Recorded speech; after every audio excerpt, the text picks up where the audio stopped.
Amigos de Expreso de la Razón, bienvenidos a un nuevo episodio de Tertulia, este podcast en el que usted sabe, pues conversamos sobre los temas más importantes en la vida pública de Tamaulipas. Hoy va a ser uno de esos episodios precisamente en los que pues discutimos, debatimos lo más importante que ha ocurrido en Tamaulipas y en el país. Por eso hoy saludo aquí a mi derecha a mi compañero Mario Flores. Bienvenido, Mario. Miguel, Pedro, un gusto volverlos a ver de hace tiempo. Después de un rato. Y todos los tertulianos los tenían muy olvidados. Mi compañero Pedro Alfonso García. Miguel, Mario, ya un buen rato Sí. de no verte. El acontecer de la vida, Pedro. Sí, qué bueno ya tenerte de regreso. Y no podíamos dejar de hacer una tertulia sobre la elección judicial de la que hablamos un montón previamente. Sí. Hicimos no sé cuántos episodios hablando sobre cómo iba, primero sobre la reforma judicial y después ya propiamente sobre la elección. Bueno, esta ya ocurrió el domingo. Fue un ejercicio inédito, como lo dijimos todo el día durante la cobertura especial que tuvimos aquí, por muchas razones que ya iremos también platicando. Pero bueno, me gustaría, Mario, una primera impresión de la jornada, de lo que estamos viendo en este momento. Pues mira, Miguel, creo que este ejercicio democrático, esta fiesta de la democracia que acabamos de tener el domingo pasado, pues no fue tanto fiesta porque no tuvo tantos asistentes. Alrededor del 13% del padrón electoral votó, de los cuales gran parte de ese 13% son votos nulos, debido a que era un proceso muy difícil de entender. Uh-huh. En democracias directas, cuando hay elecciones, tú puedes organizarlas con boletas abiertas, con boletas semiabiertas o boletas cerradas. Cuando son boletas abiertas es muy difícil para la ciudadanía poder emitir un voto, porque pues tiene que elegir persona por persona, muchas veces entre muchos candidatos y muchas posiciones diferentes. Para empezar, la mayoría de la gente en México no entendemos, y me incluyo, el sistema judicial por completo, ¿verdad? Que si el circuito tal, que si juzgados federales, que si ministros, uh-huh, que si magistrados, cuál es la diferencia entre una posición y otra, en qué me van a ayudar. Entonces, al ser una elección tan complicada, de puestos tan ajenos a la ciudadanía en lo común, en lo regular, por lo que vimos bajas participaciones. Uh-huh. Este 13% que participó, probablemente alrededor del 40% en todo el país, del 100% de los votantes, van a ser votos nulos, ¿eh?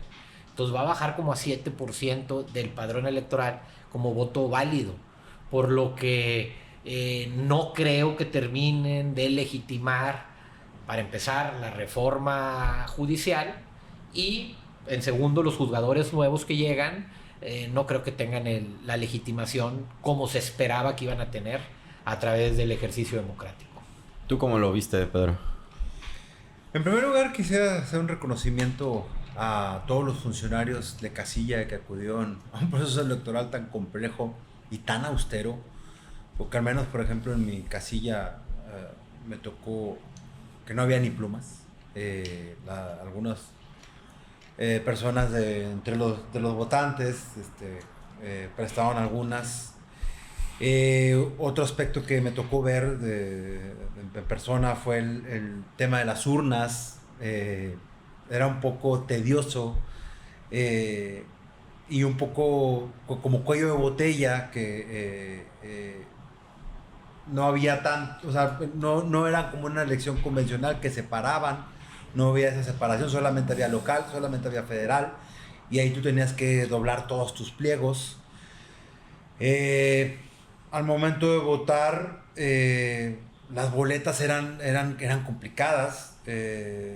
Parecía como si estuvieras jugando un sudoku, aquel juego de los periódicos, que ahora algunos periódicos en papel todavía tienen. Sí. Pero al momento de votar te enfrentabas a una situación compleja, porque en la parte superior tenías que escribir el número de la persona que tú seleccionabas, pero en la selección de jueces, cada línea en la que tú escribías el número tenía que corresponder al color de la parte inferior, y eso, si no prestabas la suficiente atención o la premura te empezaba a ganar, porque hay que reconocerlo, tantas número de puestos de elección, terminaban por saturarte, porque además tenías que esperar, o sea, tenías que hacerlo a un ritmo para que la siguiente persona ¿Cuál? votara. No, pero al menos cuando yo fui sí había personas. Sí había fila, sí había. Y sí tardabas aproximadamente unos 15, 18 minutos. Los 20 que llegaron a decir sí era una exageración, pero yo entre unos 15 y 18 minutos sí tardabas simplemente en leer. Y yo al menos lo digo en mi caso muy personal, no alcancé a leer todos los candidatos, o sea, era muy complejo. Y yo creo que en la impresión había detalles como los números que si no prestabas bien atención también, una persona que no ve bien, batallaba. Como lo menciona Mario, el número de votantes era muy reducido. A mí me tocó una casilla en una zona en la que viven abogados, etc. Entonces había muchas personas que estaban muy interesados en el proceso electoral. No sé, no me atrevo a decir cómo fue en otras partes. Hicimos recorridos aquí en Expreso, pero el flujo fue muy bajo. Pero los números ahí están y fue una votación muy reducida y muy tediosa, muy complicada. Sí, muy complicada. Pero en todo caso, digamos, yo creo que la expectativa que había era esta, ¿no? Es decir, lo dijimos mucho, nadie esperaba que fuera a haber una votación copiosa. Me gustaría ver si me ayudan a identificar el perfil del votante del domingo. A ver, Pedro ya dice que fue a votar, yo fui a votar. A ver, mi perspectiva es esta y ustedes me dan su opinión. Fueron a votar las estructuras políticas electorales de Morena, las cuales se movilizaron, como ocurre en cada elección, no creo que sea cosa de asustarse. Fue a votar un sector de la población que simpatiza con la Cuarta Transformación, que está a favor de la reforma judicial. Y después fue a votar gente pues que tiene interés cívico, digamos, ¿no? Que consideró que más allá del resultado, pues había que ejercer el derecho de votación. Pero también hubo un sector amplísimo de la población que no tuvo el mínimo interés en pararse en las casillas. ¿Tú cómo lo viste? Pues mira, yo para ser sincero y hacerle sincero a todos los que nos ven, no voté. La verdad no voté. Desde mi punto de vista, mi criterio fue un no voto razonado, debido a que no conocía a la mayoría de los candidatos. Desde mi criterio muy personal, no digo que así debe ser para toda la gente, ir a votar en un ejercicio democrático sin conocer a los candidatos, pues es lo mismo que tirar una moneda al aire y poner al final del día ahí, tachar cualquier cosa en la boleta. ¿Por qué estoy votando? ¿Qué diferencia va a haber entre un juez y otro? Ahora, entiendo que la discusión sobre la reforma judicial ya fue desde septiembre. Esto no estaba en discusión ahorita era ir a votar, ir a ejercer. Pero ¿a quién alcanzaba el tiempo para poder realmente empaparse de esta jornada de la jornada electoral? A lo mejor si bien conocías uno que otro de los candidatos y candidatas a ministros de la Corte, también aquí para la magistratura aquí en el Estado, para el Supremo Tribunal del Estado, a lo mejor uno que otro jueza porque conocías a alguien y demás. Sin embargo, no sabes qué estabas votando al final del día, por lo que es como ir a presentar un examen sin conocer las respuestas y nada más echar B, C, D, A, B y el acordeón que me dieron antes del examen. Realmente no era conciencia. Porque no hay solo que ver si hay más democracia o menos democracia en México. Hay que ver la calidad de la democracia que tenemos. Tener un ejercicio democrático con un 13% de votación y de ese 13%, alrededor del 40% del 100% del votado va a ser votos nulos. Y aparte, sin conocer a los candidatos, hablando de los perfiles que fueron, pues, obviamente fue la movilización de Morena en todo el país. ¿Por qué? Porque vamos a ver que los mismos nombres se repiten en cada parte, en cada región del país. Ahora, en los estados donde no gobierna Morena y hay partidos de oposición, también fueron a salir las estructuras de esos partidos políticos a votar. En Durango, en Veracruz, que hubo elecciones también para presidentes municipales. Pues vemos también que los operadores de los diferentes partidos fueron a sacar a su gente a votar, a que voten para ciertos jueces y magistrados, ministros y demás. Por lo que realmente, a mi criterio, el votante fue, me atrevería a decir que arriba del 90%, gente que fue por la estructura partidista, que les dieron unas acordeones, y unos la llenaron bien, otros la llenaron mal, porque ni con acordeón estaba fácil, ¿verdad? Entonces, digo, ese es mi criterio, Miguel. ¿Tú, Pedro? Yo considero que uno de los principales, no podría decir omisiones o errores, porque la verdad fue un hecho deliberado y a su vez es un poco preocupante por la salud democrática del país, es la falta de difusión que le dieron al proceso. Se habló mucho de la discusión de la reforma, como lo mencionó Mario, se habló mucho después de su aprobación, de todo lo que conllevaba realizar un proceso electoral tan complejo, pero nunca hubo un interés de la autoridad de fomentar la elección, de difundirla, e incluso enseñarnos a votar, porque la verdad eran boletas, tenían un nivel de complejidad del voto, y el presupuesto que asignaron, por ejemplo, las autoridades federales para realizar el proceso, sí está bien el tema de la austeridad republicana que ha pregonado Morena durante mucho tiempo, pero en un ejercicio democrático piloto, en un ejercicio democrático extraordinario que sin precedentes en la historia del país, creo que era muy necesario que las autoridades electorales contaran con los suficientes recursos económicos, o como lo quieran considerar ustedes, para que llegaran más a la ciudadanía a promover el proceso, la importancia, y además garantizar los espacios a los candidatos que no tuvieron. Los candidatos tuvieron recursos muy limitados para difundir su imagen. Incluso fueron muchas las restricciones, y prácticamente, como lo mencionamos, acudimos a votar por desconocidos, salvo algunos que aparecieron en redes, que llamaron un poco la atención. Ahora, ¿no hay ahí algo de responsabilidad también en la ciudadanía? Y me incluyo, desde luego, yo coincido, el 80% de los nombres que venían en las boletas yo no los conocía.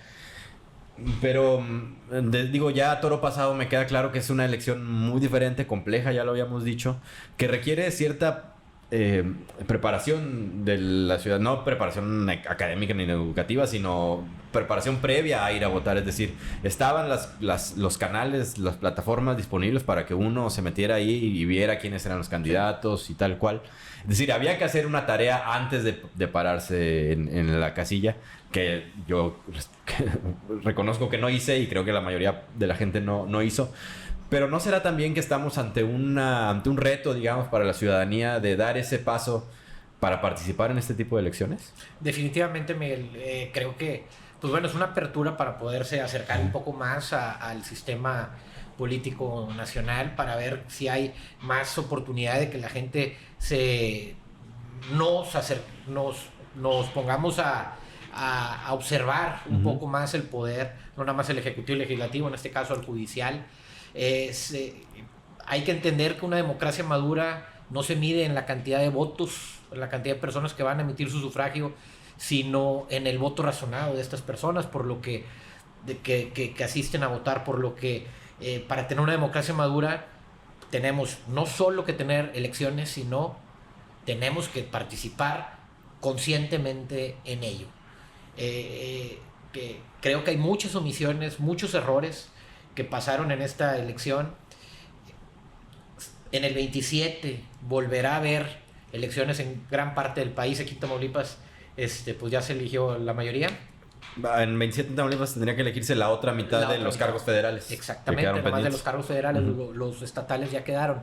Por lo que esperemos que para el 27 se puedan hacer ciertas modificaciones a las leyes secundarias de la reforma al Poder Judicial, y podamos tener una elección con todo lo que se ha dicho aquí, con más espacio para los candidatos, con mejor preparación para la ciudadanía, donde encontrar más la promoción, de dónde ver la trayectoria de las personas a seleccionar como juzgadores y juzgadoras. Entonces, hay retos. Es la primera vez que se hace esto.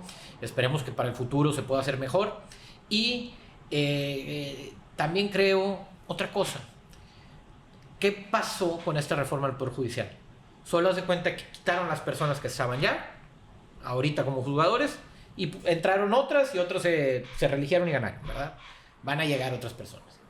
¿Qué diferencia va a haber en el sistema de justicia nacional? ¿Habrá más justicia? ¿Va a ser más rápida? ¿Va a ser más expedita? Estas personas no son corrompibles, las que llegan. Ya se acabó la corrupción en el Poder Judicial. Ya se cambiaron los criterios. Ya se van a resolver más rápido. Los juicios se van a atender más rápido.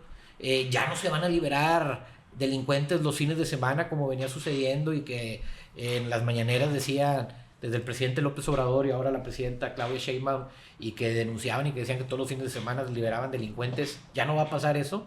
Esperemos que no. Ya los grandes evasores fiscales van a pagar sus impuestos, porque lo único que están haciendo es sustituir un grupo de personas por otro grupo de personas. Pero de fondo, la justicia en México, ¿qué modificaciones ha sufrido? Las fiscalías, ya tenemos más MPs, más ministerios públicos, las fiscalías especializadas anticorrupción, de delitos electorales y demás, van a trabajar ya más diferente. Los juzgados van a ser más eficaces. No lo sé. ¿Por qué? Las personas que llegan, ok, sí llegan a través del sufragio de muy poquita gente, pero llegan a través del sufragio. Las tentaciones de corrupción, las tentaciones sobre la mesa de billetazos de gente que quiera un amparo, de gente que quiera, van a seguir latentes. Estas personas que ya se eligió y que el pueblo bueno y sabio se contrariaron a través del pueblo el domingo, ya no van a recibir nada. Pues bueno, veremos qué va a pasar, ¿verdad? Ya no hay pretexto. Sí, sí, tal. Y yo creo que ahí va, digamos, el gran reto de esto, los resultados se deberían ver en la impartición de la justicia más adelante, ¿no? Veremos. A ver, me interesa también ir al tema político, inevitable, ¿no? Ver todo esto a través de ese cristal, ¿no? El cristal incluso electoral, podríamos decirlo. Porque las cifras que arrojó este resultado, que de hecho apenas están revelándose, del nivel de participación ciudadana, pues están utilizando por los dos bandos para defenderse y para atacarse, ¿no? Por un lado, la oposición dice 13%, 13 millones de votos. ¿Dónde están los 36 millones de votos que obtuvo Claudia? Por otro lado, Claudia dice, pues sí, pero incluso esos 13 millones son más que los que sacaron ustedes juntos. ¿Cómo analizamos nosotros estas cifras políticamente?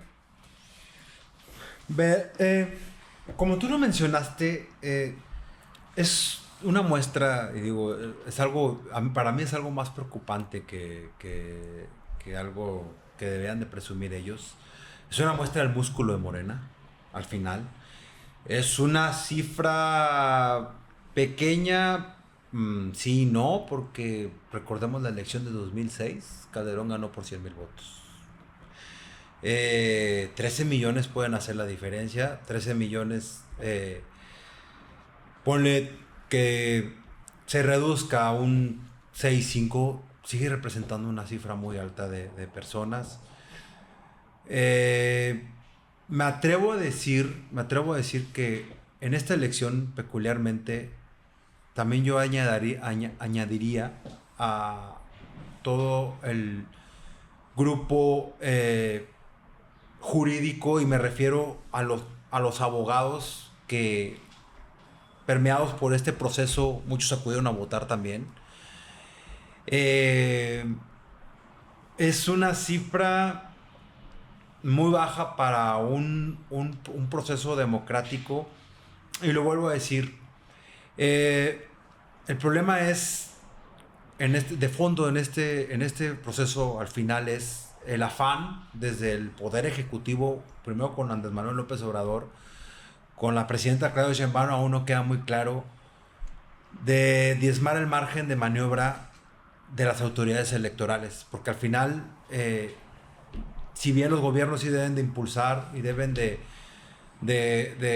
fomentar la educación cívica en cuestión de este proceso electoral tan complejo, son las mismas autoridades electorales las que deben de difundirlo, y ya en 3, 4 años ha sido muy evidente cómo los han restringido, y ese sí, para mí, representa una afrenta muy directa a nuestra vida democrática.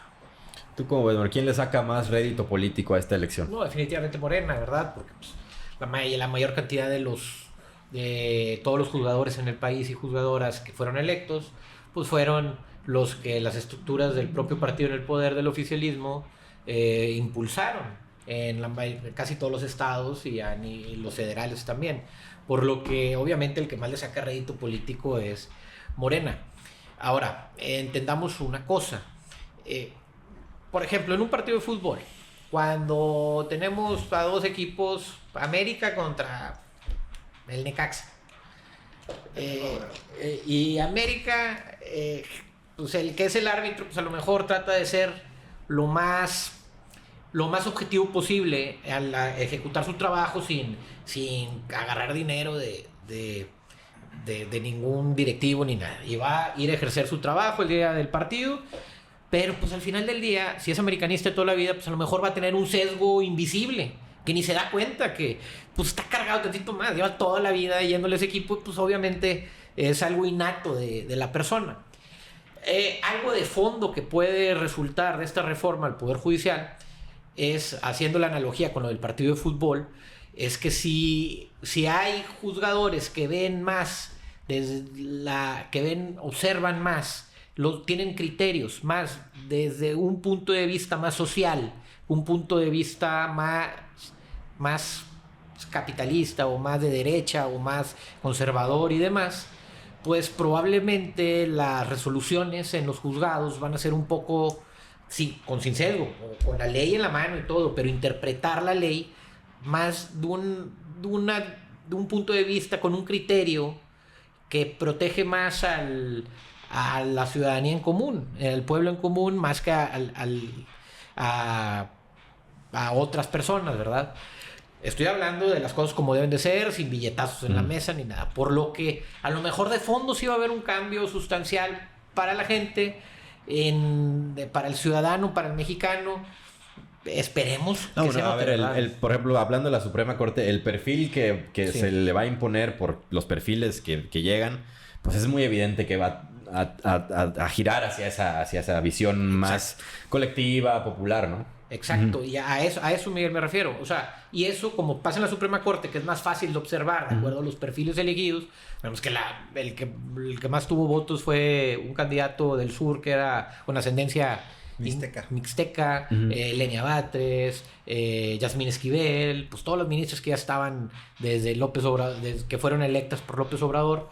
Entonces, vemos que eso va a dar un giro en las resoluciones de los juicios, por lo que pues a lo mejor sí va a haber un beneficio para la mayoría del pueblo de México. Sin embargo, pues esperemos que todos los jugadores sean tan honestos como dicen pregonarse, ¿verdad? Pero sí, Morena definitivamente es el que saca más raja política de todo esto. Y en términos, lo digo entre comillas, electorales, ¿cómo lo ven? A ver, pensemos en Tamaulipas. La participación va a ser un poco superior a la nacional, en el caso de Tamaulipas, lo cual habla, bueno, de que las estructuras de la 4T pues, también hicieron su chamba aquí en el estado.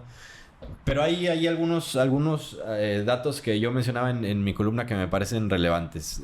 Si vemos la participación por municipio, si la dividimos por municipio, Victoria tiene el récord del municipio con más participación de los grandes, ¿no? Con casi el 18% de participación, muy alta. En el sur andan ahí entre el 12, 13, el 14, pero me llamó la atención revisando los casos de la frontera, muy baja participación en Reynosa, en Matamoros, considerados bastiones de la 4T. En términos electorales le han aportado muchísimos votos a Morena. ¿Podemos relacionar eso con la realidad política que vive la frontera o no tendrá nada que ver? Yo me atrevería a decir que en Victoria pudo influir mucho, además de la operación morenista, etc., la naturaleza de la ciudad. El interés, sí. Victoria es una ciudad de naturaleza burocrática, las sedes de los poderes están aquí. podríamos decir que Victoria es una sociedad muy politizada y por el simple hecho de muchos ciudadanos pudieron acudir, además de los acarreados, muchos ciudadanos pudieron acudir por simple curiosidad por cómo se ha dado la vida política en los recientes años en Victoria y en la que tienen que ver mucho los ingresos de las familias. Gran parte de la economía de Victoria circula en torno a gobierno y el poder judicial al final es gobierno. En el sur los intereses económicos pudieron también influir en la participación, además porque las protestas que se dieron a la reforma judicial tuvieron más presencia en Victoria y en el sur. En el sur hubo un bloqueo histórico en la avenida Hidalgo, la avenida más concurrida de Tampico, estuvo bloqueada un tiempo por los empleados del Poder Judicial Federal. La frontera, habría que ver la afluencia de quienes operaron. Al final, la frontera, independientemente del control que tenga el Estado en la seguridad pública, hay grupos fácticos que están operando, y yo creo que también influyó mucho los sucesos de violencia que se registraron previamente en Reynosa. ¿Y los conflictos internos de Morena no tendrán que ver? Miguel, ¿tienes los resultados más o menos de cómo porcentaje de participación por región? Sí, aquí los tengo. Mira, ¿cuál quieres saber? Pues el centro dijiste que 18, en el sur 12. Sí. Matamoros, Reynosa y Laredo. Mira, te voy a decir Matamoros. Que me sorprendió mucho Matamoros. Menos del 10%, 9.90% de participación. Hasta el momento, ¿no? Puede ser que suba un poquito, baje un poco, pero bueno, es la tendencia. Siendo Matamoros un municipio... Que es el primer municipio que ganó Morena en el estado. Exactamente, y que en las últimas elecciones se ha aportado muchos votos. Miren, vamos a ver Reynosa. Desde el 2018. Reynosa tiene hasta el momento un porcentaje de participación aún menor, 9.5%. Bajísimo. Por eso yo, es decir, lo relaciono con lo que es evidente, que son dos municipios que políticamente al interior de la 4T están muy convulsos. Sí. No sé si ustedes vean alguna relación también entre eso. Lo que comentabas ahorita cuando te interrumpí, los grupos internos de Morena, ¿verdad? Están muy marcados. Digo, lo que pasa en México, que se ven diferentes grupos políticos internos, también pasa aquí en Tamaulipas, y pues hay como líderes por regionales del partido, que cada quien responde a intereses propios, por lo que pues, probablemente también tenga que ver con esas cifras. Y que todos estos grupos ya están pensando en el 27 y en el 28 sobre todo, ¿no? Que es la sucesión. La sucesión. ¿Y aún no hay resultados de la local? Están empezando con los cómputos del Supremo Tribunal. Los resultados están muy, digamos, sin sorpresas. Ahorita les voy a decir cómo va. Pero bueno, básicamente los más conocidos, digamos, los que hicieron campañas más serias o más fuertes. 0-4 Rosa. Sí. Vi los resultados.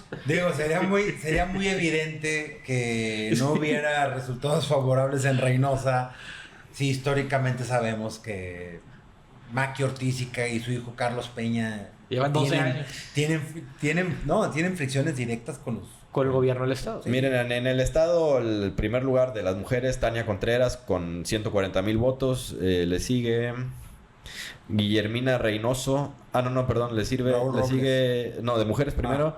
Griselda Vázquez, con 109,000 votos. Eso a nivel estatal. Vamos a hacer ese ejercicio que sugiere Pedro de ver Reynosa, por ejemplo, a ver si es la misma tendencia. Estaría interesante ver. Todo esto es en vivo, no sabemos qué Porque no sabemos qué va a suceder. Vienen ahí por región, ¿quién fueron los más votados? Vienen por municipio. Ok, qué interesante. Tania Contreras. ¿En Reynosa cómo estuvo? Mira, en Reynosa no hay tanta diferencia. Tania Contreras tiene 10,700 votos y el segundo lugar tiene 10,600 votos. Es decir, estuvo más cerrado. Estuvo más cerrado, sí. Sí, es que es inevitable pensar en que lo político influyó definitivamente completamente en esta elección, ¿no? Y es una dinámica nacional, porque en Veracruz y en Durango pasó lo mismo. Sí. No, o el pleito por la Suprema Corte, ¿no? El pleito que hay ahorita entre la gente de Lenia Batres que se hacía ya con la presidencia de la Corte y pues no. Hubo una sorpresa ahí. O el ministro candidato a ministro Gutiérrez Priego, hijo del general Gutiérrez Rebollo, a quien al parecer impulsaba ahí una parte del ejército, de los militares, y el senador Adán Augusto, que finalmente no llegó, ¿no? Es decir, también ahí parece que las dinámicas internas de Morena se hicieron sentir, ¿no? Pues de lo que yo he visto en columnas y en medios es que en teoría a los ministros de la Suprema Corte llegaron los perfiles más cercanos a la presidenta Claudia y al presidente López Obrador, y se quedan afuera los de Monreal y los de Adán Augusto. Entonces, pues vemos que es un ejercicio que es una dinámica que ocurrió en todo el país de acuerdo a cómo se bajaron los acordeones. Y que yo creo que Claudia en ese sentido puede sentirse satisfecha, ¿no? Políticamente, pues me parece que está quedando la corte como ella la tenía en mente, ella y el expresidente López Obrador, que por cierto reapareció. ¿Qué opinan después de no sé cuántos meses? Callando bocas de todas las personas que decían que está en Cuba escondido. Luego vi un comentario del ex periodista, no sé si sigue siendo periodista, Pedro Ferriz de Conde, yo lo digo con respeto, que le andaban haciendo una casa en Venezuela a Maduro y que estaba de vacaciones en Cuba y que estaba perseguido por la DEA y que por ficha roja de Interpol y que parece que los marcianos los marcianos lo estaban buscando. Incluso con las imágenes del presidente yendo a votar ahí en Palenque fue, ¿no? Palenque, sí. Bueno, después de que ya salieron estas imágenes, estas personas como Pedro Ferriz cuestionaban de, bueno, pero nadie vio cómo llegó, de dónde llegó, lo pusieron en un helicóptero o algo, ¿no? Llevando su teoría hasta el límite. Ahí, mira, no es por defender al expresidente López Obrador ni nada, no tengo que defenderlo yo, a cada quien. Sin embargo, creo que, a ver, el sexenio anterior, hay veces que me tocaba ver las mañaneras. Y las mañaneras, lo dijo, cada tercer mañanera decía que cuando terminara su periodo se iba a ir a escribir a Palenque, Chiapas, y que nadie lo iba a volver a ver, y que si acaso la presidenta que quería hablar con él, que hablara con él. Digo, mínimo en el discurso político. Ya lo que pasa en la realidad, pues puede ser que esté involucrado en todo, no sé. Sin embargo, él lo decía cada rato: me voy a Palenque, Chiapas, nadie me va a volver a ver, me retiro, no voy a recibir a nadie, ni siquiera a mis amigos, voy a escribir libros. Lo decía cada rato y es lo que ha estado haciendo. Pero ahí es donde me doy cuenta que hay una desconexión total entre lo que dicen unas personas y lo que dicen y lo que dicen saber, la información que tienen, porque pues, al parecer nunca escucharon esa narrativa de lo que decía López Obrador, porque lo dijo incontables veces. A lo mejor sí está huido, quién sabe, a lo mejor, no sé, pero lo que está haciendo es lo que pasaba, como decía del plebiscito, como decía de todo lo que va a haber una reforma de la elección judicial y todo, pasaba, pero no lo quiero creer porque están diciendo. Eso es pues esa disonancia cognitiva se crea porque pues no le creen a las personas. ¿Tú cómo viste el regreso de López Obrador? Home run, un home run a la oposición.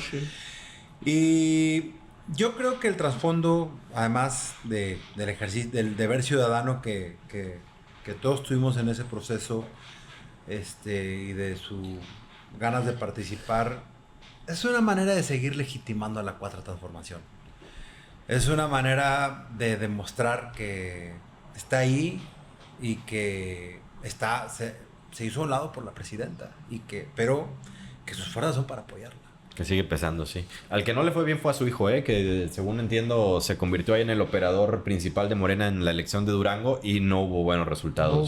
En general no hubo buenos resultados para Morena en las elecciones, de Durango y de Veracruz. Y de Veracruz. Sí. Y gobierna en Veracruz. Además, sí, para Nale es un golpe político. Es un golpe duro, claro. Sí. Yo creo que estamos, ya pasó el punto máximo de Morena como partido. Probablemente o se mantenga estancado o empieza a descender su fuerza. Y también vemos el verdadero relevo de fuerzas de la presidenta Claudia Sheinbaum con las fuerzas del expresidente Andrés Manuel López Obrador. y probablemente vaya ganando terreno la presidenta. Será muy interesante ver cómo empieza a mover las fuerzas políticas. Y para Tamaulipas, digo, esto que mencionas, cómo eso se va a aterrizar en el 27 y en el 28, ¿no? Va a estar muy interesante la selección de candidatos del partido en poder en el 27 en Tamaulipas. Ahora también concuerdo con lo que dice Pedro. Morena como partido probablemente ya haya alcanzado su punto máximo. Ahora, las presiones externas, no hay que dejar de observar el mundo, ¿verdad? Lo que está pasando en Estados Unidos y su guerra comercial con China, las guerras en Medio Oriente, la guerra de la OTAN ya contra Rusia, abiertamente, que ya salió los días previos el primer ministro de Gran Bretaña a decir que ya se van a empezar a armar por una futura guerra. Todas esas situaciones en el mundo, claro que impactan directamente en la política nacional y en la economía nacional. Simplemente en los países de la OCDE, para 2025, México ocupa el último lugar en crecimiento económico, con una proyección de crecimiento del 0.1%. Y para el 2026 también un 0.45%, tengo entendido. Por lo que de todos los países que conformamos la OCDE, México es el que se las está viendo más difíciles, también debido a que somos vecinos comerciales de Estados Unidos y está la guerra arancelaria. Pero si la situación económica se complica, pues, obviamente se van a complicar el reparto de los programas sociales y se va a complicar también el voto de las estructuras de Morena. Vemos también el tema que está pasando con el huachicol en el país, y no es una cosa exclusiva de Tamaulipas, más sí es muy de Tamaulipas lo que hemos estado viendo, que todo eso a futuro le va a golpear al partido que esté en el poder.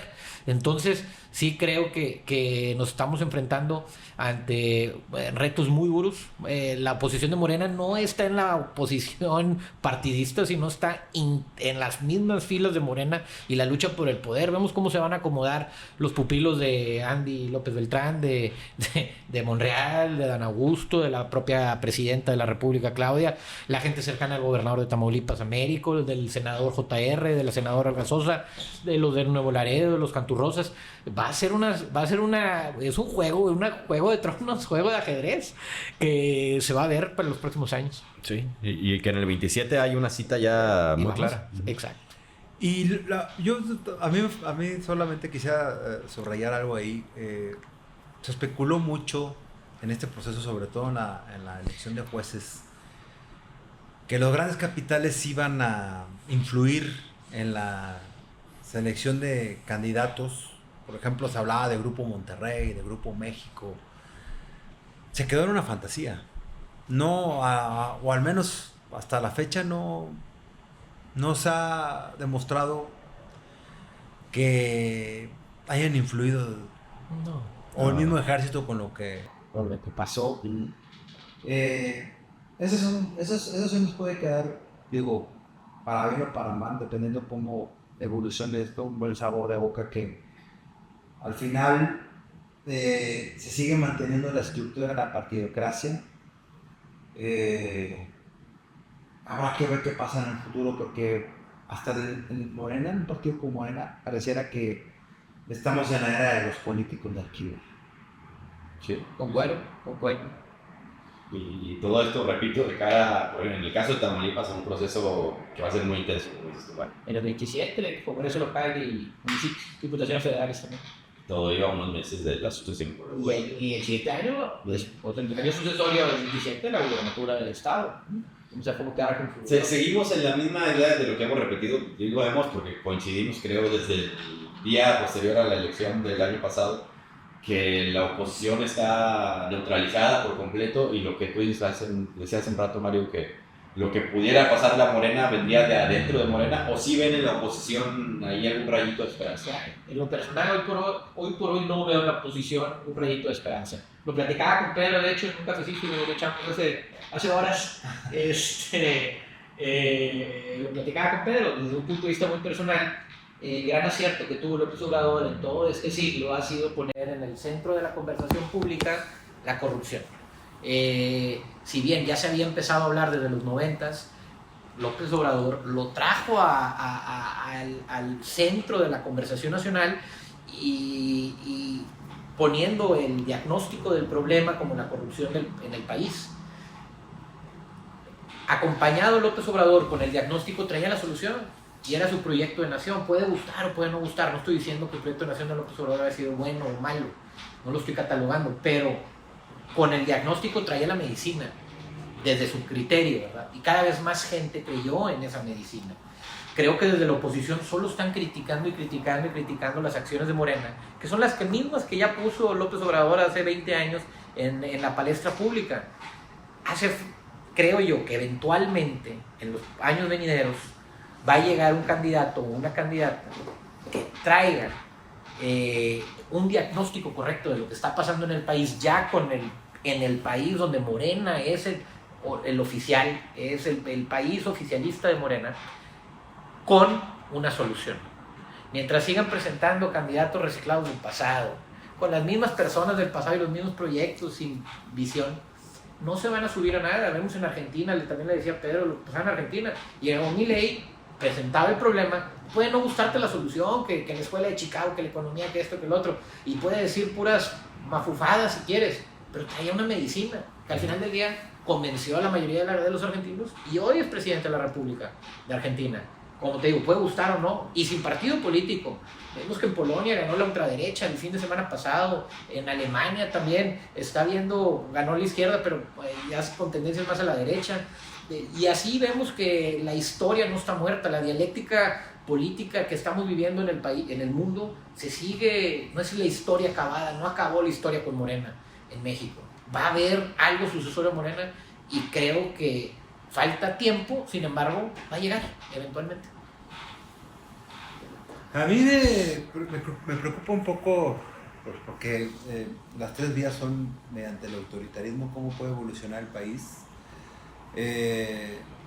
También lo platicaba con Mario, la primera vía se aprecia, un morenismo que trata de hacer un sistema de partido. Es una de las variantes que pueden suceder. Me explicaba otra segunda, que los viejos grupos priistas se reacomoden y dentro de Morena o mediante otra fuerza política empiezan a tomar fuerza. Y una tercera que sería la más lamentable de todas, como mencionó Mario, un Milei, un Salinas Pliego, un cabeza de vaca, que llegue y rompa por completo las reglas del juego. Sí. Es algo que creo que está latente en cualquier democracia. En cualquier sistema democrático. Muchas gracias, compañeros. Miguel, Pedro, gustazo volvernos a ver, Sí. y espero que sigamos grabando más seguido. Correcto. Ya no te pierdas, Mario. No, aquí andamos. Gracias a ustedes por su atención. Nos vemos en la próxima.